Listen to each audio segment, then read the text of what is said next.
Hello दोस्तों, नमस्कार। मैं सैम प्रजापति स्वागत करता हूं आपके अपने यूट्यूब चैनल पैरामेडिकल कोचिंग वाल पीसीडब्ल्यू पर। दोस्तों, जैसे अपन ने पिछले वीडियो में डिस्कस किया था और आपको काफ़ी कुछ डिटेल्स बताई गई है कि आरपीएमसी जो है 2021 और 19-20 के जो एग्ज़ाम है, रिमाइंडेड एग्ज़ाम 19-20, मेन एग्ज़ाम 20-21 वो करवा रही है। तो उसी के बेस पे अपन ये वीडियो लेके आ रहे हैं यूट्यूब चैनल पे। बहुत इंपॉर्टेंट टॉपिक अपन डिस्कस कर रहे हैं और जो प्रीवियस ईयर के क्वेश्चन है उन पर भी अपन डिस्कस करेंगे। तो आप कंटिन्यू वॉच करते रहिए और प्लीज़ शेयर जरूर करते रहिए। चलते हैं अपने अगले टॉपिक पर। पिछला जो वीडियो यदि आपने नहीं देखा है तो वो जाके देख ले, प्लेलिस्ट भी इसकी बन चुकी है, तो प्लेलिस्ट में जाके भी आप देख सकते हो।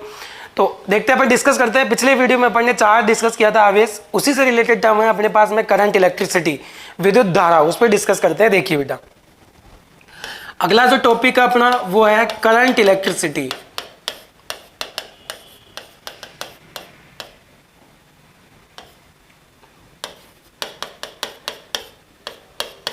करंट, इलेक्ट्रिसिटी, विद्युत धारा, इस पर अपन डिस्कस करते हैं बेटा। विद्युत धारा, तो विद्युत धारा क्या होती है? देखिए बेटा, इसको अपन हमेशा आई से दिखाते हैं, कैपिटल आई से दिखाते हैं। विद्युत धारा होती है एकांक समय में फ्लो होने वाले जो चार्ज हैं उनको क्या बोलते हैं बेटा? अपन विद्युत धारा। डेफिनेशन यदि बताना चाहेंगे तो कैसे बताएंगे? एकांक समय में प्रवाहित आवेश, ठीक है कि नहीं, per unit time flow of charge, इसी को क्या बोलेंगे बेटा? अपन करंट। ठीक है, अब जो चार्ज आता है वो किसकी वजह से आता है बेटा? अपन ने पिछले वीडियो में देखा है Q बराबर होता है प्लस माइनस एन ई, ठीक है कि नहीं? तो I जो आएगा वो क्या आएगा बेटा? एन ई अपॉन टी, ठीक है कि नहीं? इसका मतलब एकांक समय में जितने इलेक्ट्रॉन फ्लो हो रहे हैं, क्योंकि अपने को पता है जो आवेश आता है वो किसकी वजह से आता है? इलेक्ट्रॉनों की वजह से आता है। तो जितने इलेक्ट्रॉन फ्लो होंगे उतने ही क्या होगी साहब? उसमें करंट फ्लो होगी। ठीक है, आगे चलते हैं। इसमें देखिए, अब जो करंट है उसको एक अपन और ऐसे डिफाइन कर सकते हैं, rate of flow of charge, ठीक है कि नहीं? क्या बोल सकते हैं अपन इसको बेटा? Rate of flow of charge, आवेश प्रवाह की जो दर होती है, आवेश प्रवाह की दर जो होती है उसको बोलते हैं बेटा अपन करंट, धारा। क्या बोलते हैं बेटा इसको? अपन धारा। ठीक है, अब अपने पास में जो आई है वो दो तरीके की होती है बेटा। एक होती है औसत धारा, औसत धारा, इसको बोलते हैं बेटा अपन एवरेज करंट, इसको बोलते हैं अपन एवरेज करंट। ठीक है, जबकि ये होती है, एक होती है बेटा तात्क्षणिक धारा,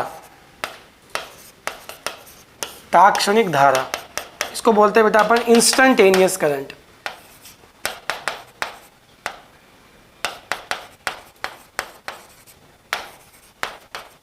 इसको बोलते हैं अपन इंस्टेंटेनियस करंट, ठीक है कि नहीं? इसको अपन रिप्रेजेंट करते हैं बेटा आई बराबर del Q upon delta T, इससे अपन इसको रिप्रेजेंट करते हैं। यहाँ पर डेल क्यू जो होता है वो होता है बेटा Q2 माइनस Q1, ठीक है, जबकि डेल्टा टी जो होता है वो होता है T2 माइनस T1। जबकि तात्क्षणिक धारा की बात करें, तात्क्षणिक का मतलब होता है बेटा क्षणिक, क्षणिक मतलब बहुत कम समय में यदि नोट की जाए, ठीक है, उसको बोलते हैं बेटा अपन तात्क्षणिक। ठीक है, इसको दिखाते हैं अपन आई बराबर लिमिट डेल्टा टी लगभग 0 del Q upon delta T. या तो आप इसको ऐसे दिखाओ या फिर आपको ऐसे दिखाना पड़ेगा इसको, आई बराबर D Q upon D T. ये बेटा हमेशा किसको दिखाती है? अल्पांश को दिखाती है। इंग्लिश में यदि अपन बात करें तो बोलते हैं बेटा इनफाइनेंशियल। क्या बोलते हैं इसको? इनफाइनेंशियल। ठीक है कि नहीं? ये बेसिक इंफॉर्मेशन होगी करंट की। किसी भी मैटर के अंदर, किसी भी धातु के अंदर जो करंट फ्लो होती है वो किस वजह से होती है? देखिए जरा कंसेप्ट समझते हैं अपन आगे। आ जाइए बेटा, देखिए कोई भी मेटल मैं ले रहा हूं, एक धातु ले रहा हूं, यदि अपन बात करें तो आपको पता है कोई भी मेटल होती है उसमें जो इलेक्ट्रॉन होते हैं वो क्या होते हैं? फ्रीली मूव करते हैं। ये अपन ने धातु ले ली, थोड़ा बड़ा बना लेता हूं मैं एक बार इसको।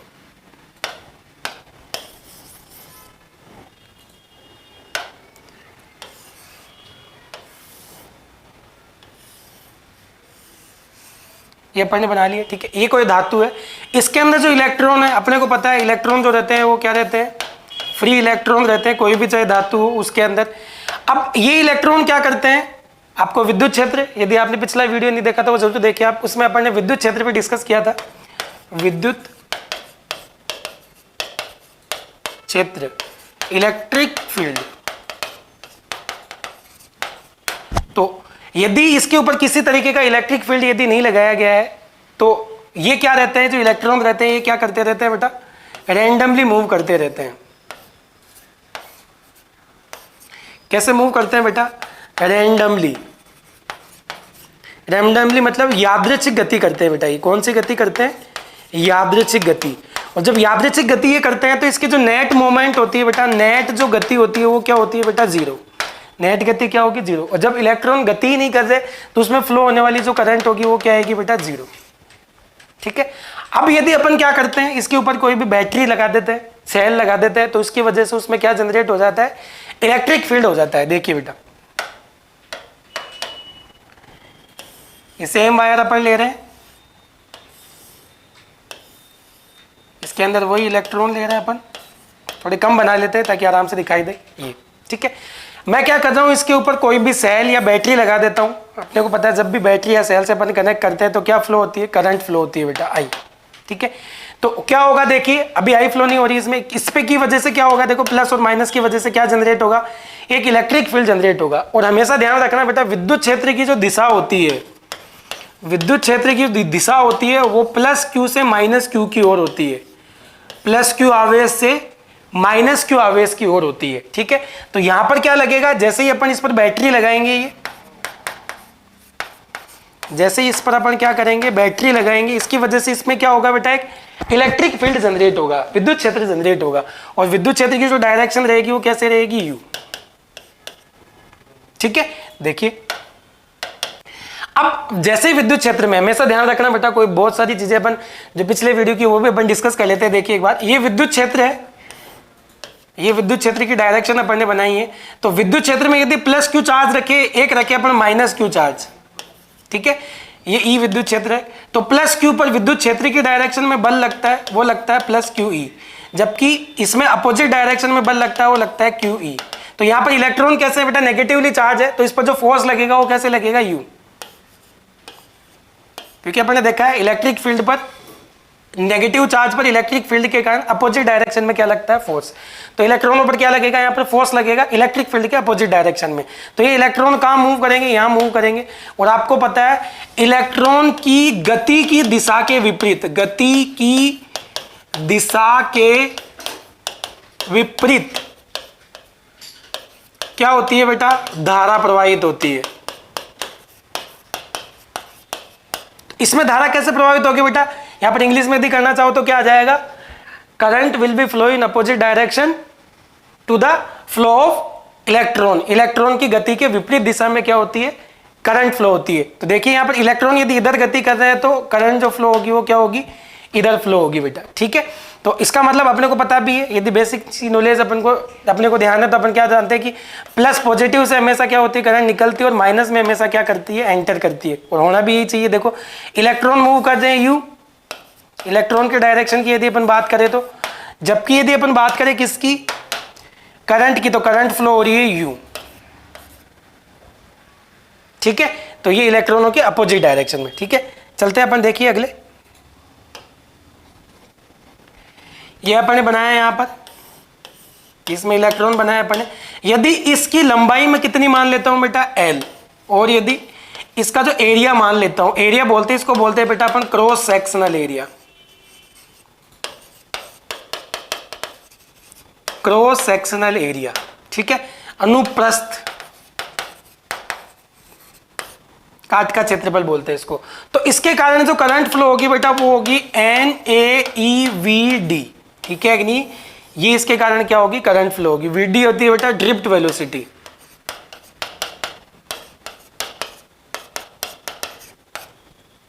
अपवहन वेग। अपन केवल इन वीडियोस में केवल वो चीजें देख रहे हैं जो एग्जाम की दृष्टि से इंपॉर्टेंट है। बहुत ज्यादा डिटेल से बात अपन नहीं कर रहे हैं क्योंकि इतना टाइम अपने पास में नहीं है कि यहाँ पर अपन डिटेल से डिस्कस करें। तो केवल वो चीजें अपन डिस्कस कर रहे हैं ताकि टॉपिक एक बार आपको कंप्लीट रिमाइंड आ जाए। देखिए तो जो ड्रिफ्ट वेलोसिटी आएगी वो ये आ जाएगी। यदि ड्रिफ्ट वेलोसिटी की बात करें तो आई अपॉन क्या आ जाएगा बेटा, NaE। ई क्या है, चार्ज ऑन इलेक्ट्रॉन जो आपको पता है कितना होता है 1.6 इंटू 10⁻⁻19। ए क्या होता है क्रॉस सेक्शनल एरिया और एन आता है बेटा नंबर ऑफ इलेक्ट्रॉन्स। ठीक है, ये हो गया अपने पास में करंट की बेसिक इंफॉर्मेशन। इस करंट को लेते हुए क्या होता है, ओम्स ने एक नियम दिया, ठीक है कि नहीं, ओम ने एक नियम दिया जिसको अपन ओम्स लॉ ही बोलते हैं। तो देखिए वो क्या नियम था। नेक्स्ट अपना जो टॉपिक है वो क्या है, ओम्स लॉ। देखिए ओम्स ने क्या बताया, ओम का नियम। ओम ने क्या बताया, देखिए ओम ने बताया यदि कोई भी एक रेजिस्टेंस अपन ले लेते हैं, ठीक है कि नहीं, इसके अंदर यदि फ्लो होने वाली करंट आई है, ठीक है कि नहीं, और इस पर अप्लाइड वोल्टेज यदि क्या है V है, तो V इज डायरेक्टली प्रोपोर्शनल क्या होगा बेटा, I होगा। ठीक है कि नहीं। तो क्या बताया ओम ने कि applied voltage directly proportional to the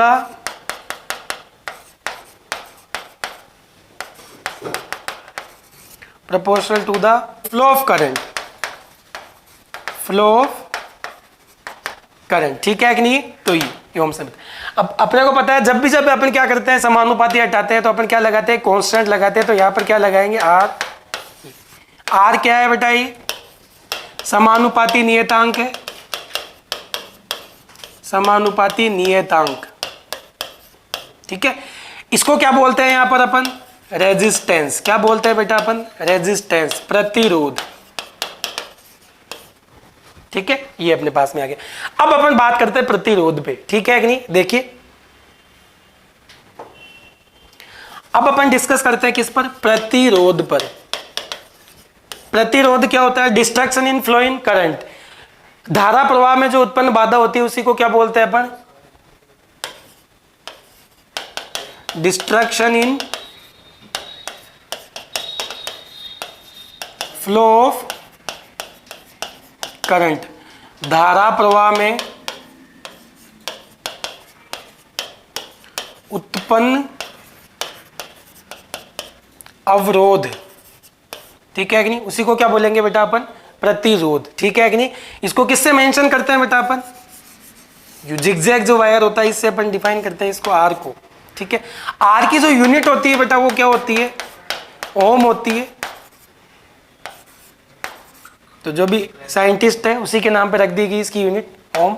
जैसे आपने न्यूटन देखते हो, बल की खोज किसने करी, न्यूटन की, तो उसकी जो यूनिट का नाम रख दिया वो क्या रख दिया गया, न्यूटन। ठीक है, तो ये होता है अपने पास में क्या, प्रतिरोध। आगे बात समझ में। अब जो प्रतिरोध होता है जब भी इनको सर्किट में लगाया जाता है, परिपथ में लगाया जाता है, तो दो तरीके से लगाया जाता है। एक लगाया जाता है श्रेणी क्रम और दूसरा लगाया जाता है समांतर क्रम। देखिए दोनों में क्या फर्क है। प्रतिरोधों का जो कॉम्बिनेशन है, कॉम्बिनेशन ऑफ रेजिस्टेंस, बेटा एग्जाम में बहुत बार पूछा गया है आरपीएमसी की, तो बड़े ध्यान से समझना आप ये।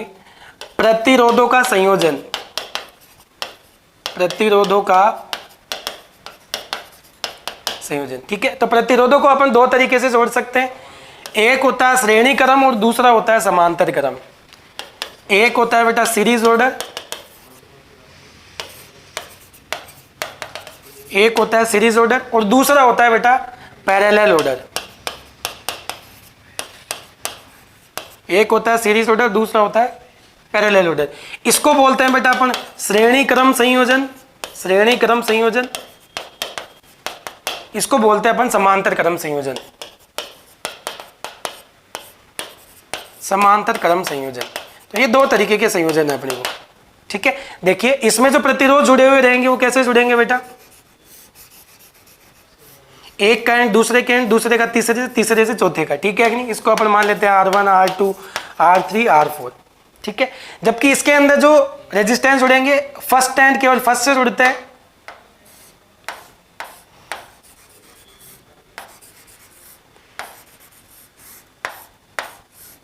फर्स्ट एंड फर्स्ट से जुड़ता है और सेकंड एंड सेकंड से जुड़ते हैं। ठीक है कि नहीं।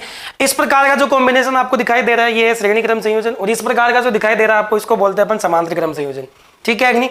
इन दोनों के क्या स्पेसिफिकेशन होते हैं, बात करते हैं डिटेल से। देखिए फर्स्ट बात करें बेटा अपन किसकी, श्रेणी क्रम संयोजन की। देखिए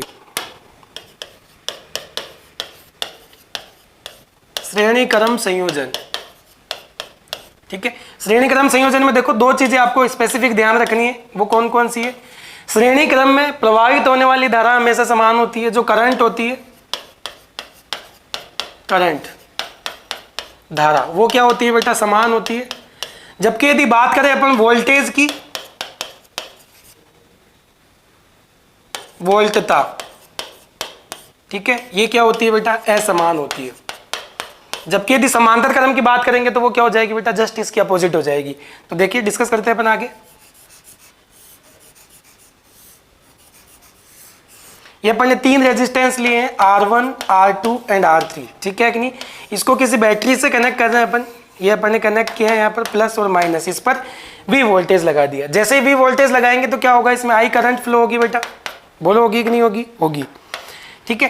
तो इसमें अपन ने क्या बोला, देखो करंट की वैल्यू जो रहेगी वो क्या रहेगी बेटा, समान। तो इस सब में करंट की वैल्यू कितनी रहेगी बेटा, I,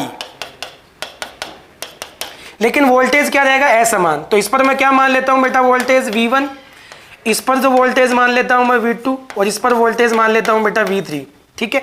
तो मेरे पास में जो V इक्विवेलेंट आएगा, V नेट आएगा बेटा, वो क्या आएगा, V1 plus V2 plus V3, ठीक है कि नहीं। तो ये निकाल लीजिए। देखिए V इक्विवेलेंट के लिए क्या आ जाएगा, अपने को पता है ओम के नियम से V बराबर होता है IR, I का मान समान है, R क्या आएगा बेटा, इक्विवेलेंट, ठीक है।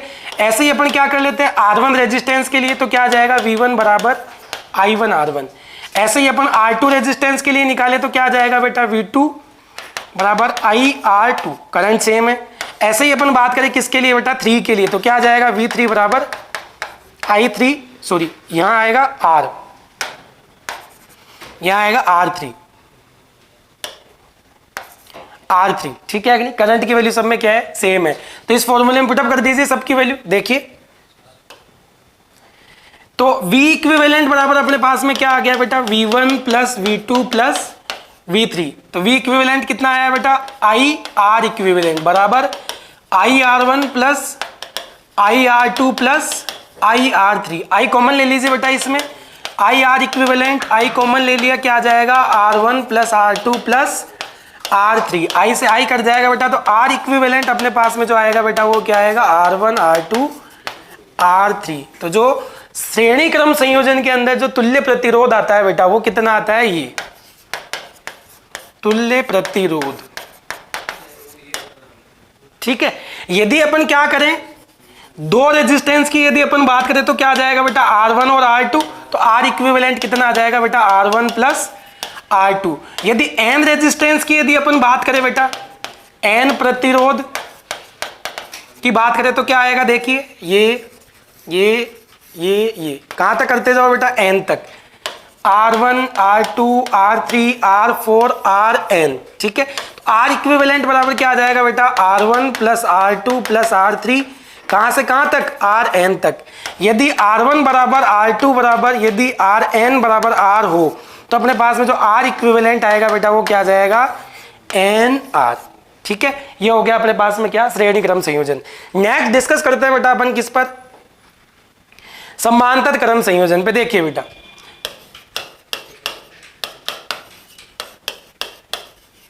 पैरेलल लोडर, समांतर क्रम संयोजन। देखिए बेटा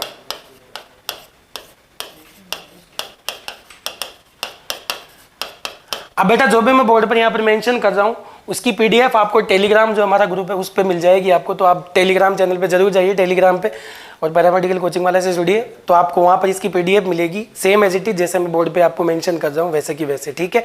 तो समांतर क्रम संयोजन की यदि अपन बात करते हैं तो दो स्पेशल पॉइंट की बात करते हैं अपन यहाँ पर। एक अपने पास में थी करंट, दूसरी अपने पास में थी वोल्टेज। मतलब क्या हो गया, धारा, और ये क्या हो गई, वोल्टता, ठीक है। धारा इसमें क्या रहती है बेटा, असमान, धारा क्या रहती है बेटा, असमान, जबकि इसमें वोल्टेज क्या रहता है बेटा, समान, ठीक है। सर्किट डायग्राम देखते हैं बेटा अपन।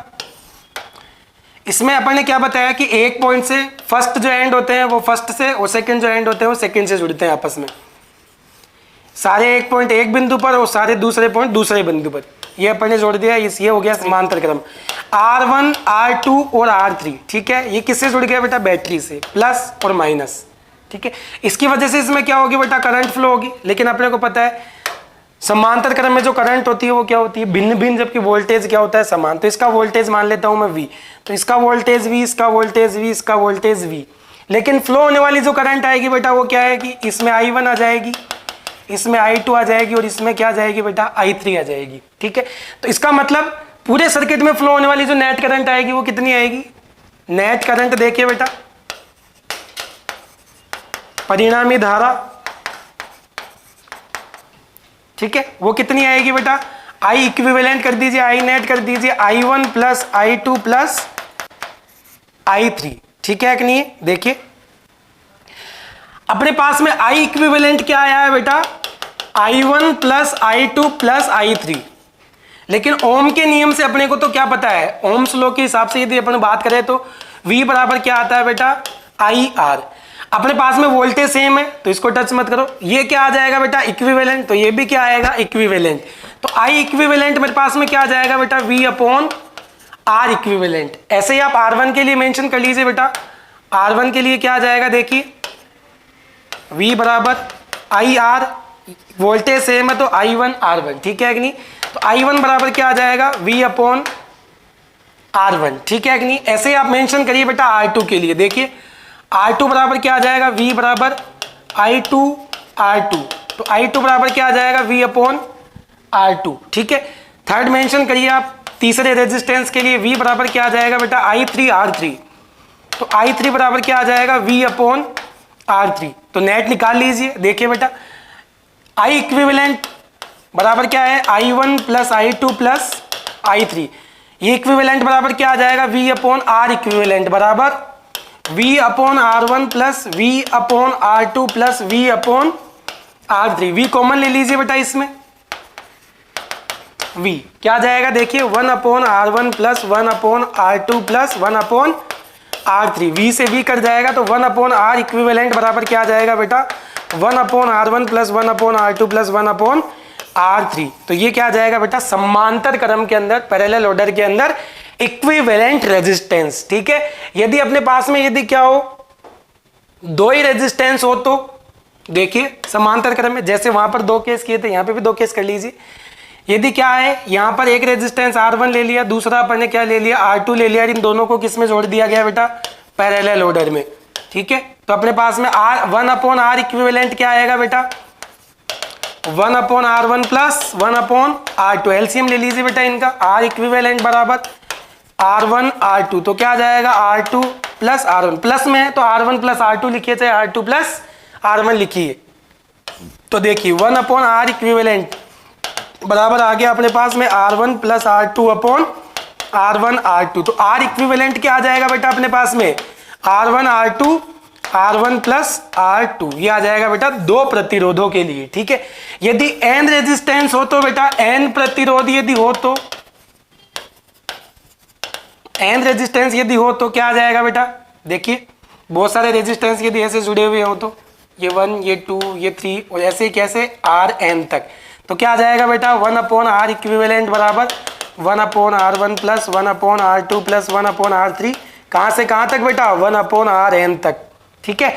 यदि स्पेशल केस हो R1 बराबर R2 बराबर Rn बराबर यदि R हो तो क्या आ जाएगा? 1 अपॉन R इक्विवेलेंट बराबर 1 upon R plus 1 upon R plus 1 upon R। कहां से कहां तक? इनफाइनाइट तक। 1 अपॉन R कॉमन ले लीजिए बेटा इसमें, तो क्या आ जाएगा? 1 अपॉन R। क्या आ जाएगा? 1 प्लस 1 प्लस 1 प्लस कहां तक? N तक। तो क्या आ जाएगा बेटा? 1 अपॉन R इक्विवेलेंट बराबर N अपॉन R। लास्ट में क्या आ गया अपने पास में? जब N रेजिस्टेंस यदि अपन जोड़ते हैं तो समांतर क्रम के लिए अपने पास में क्या आ जाता है? 1 अपॉन R इक्विवेलेंट बराबर ये।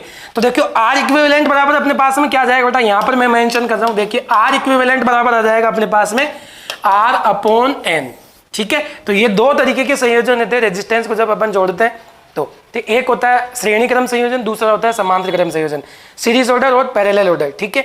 तो यहां से क्वेश्चन उठ के आता है ओम्स लॉ के लिए कि ओम का जो नियम है वो क्या होता है और जो रेजिस्टेंस होते हैं, प्रतिरोध होते हैं, उनका संयोजन कितने प्रकार से किया जा सकता है। तो ये अपन ने इस वीडियो में देखा है पूरी में कि अपन जो प्रतिरोधों का जो संयोजन करते हैं वो श्रेणी क्रम में और समांतर क्रम के अंदर करते हैं, ठीक है कि नहीं। तो इम्पोर्टेंट वीडियो है, आप एग्ज़ाम देने से पहले एक बार ज़रूर देख के जाइए। ये वीडियो आपके लिए रामबाण साबित होंगी, ये जो वीडियो हम बना रहे हैं, क्योंकि बहुत इंपॉर्टेंट क्वेश्चन अपन यहाँ पे डिस्कस कर रहे हैं। थोड़ी बहुत मेहनत आप करिए, थोड़ी बहुत मेहनत हम कर रहे हैं। बाकी आप ज़्यादा से ज़्यादा इस चैनल को शेयर करिए। मैं आपको पहले बता चुका हूँ कि जिन कॉलेजों में क्लासें नहीं लगती उन बच्चों के लिए बड़ी दिक्कत वाली बात है ये। और क्योंकि आपको पता है, आप जब DRT first year all clear होंगे, आपके सारे सब्जेक्ट क्लियर होंगे, तभी आप सेकेंड ईयर में बैठ पाओगे, तभी आप उसके फॉर्म भर पाओगे, नहीं तो आप उसके लिए एलिजिबल नहीं होंगे। तो आप थोड़ी बहुत मेहनत करिए, ताकि हम भी कर रहे हैं। आप कंटिन्यू वॉच करते रहिए और ज़्यादा से ज़्यादा इन वीडियोज़ को शेयर करते रहिए। नेक्स्ट वीडियो में मिलेंगे नए इंपॉर्टेंट टॉपिक के साथ में, तब तक के लिए बाय एंड थैंक यू।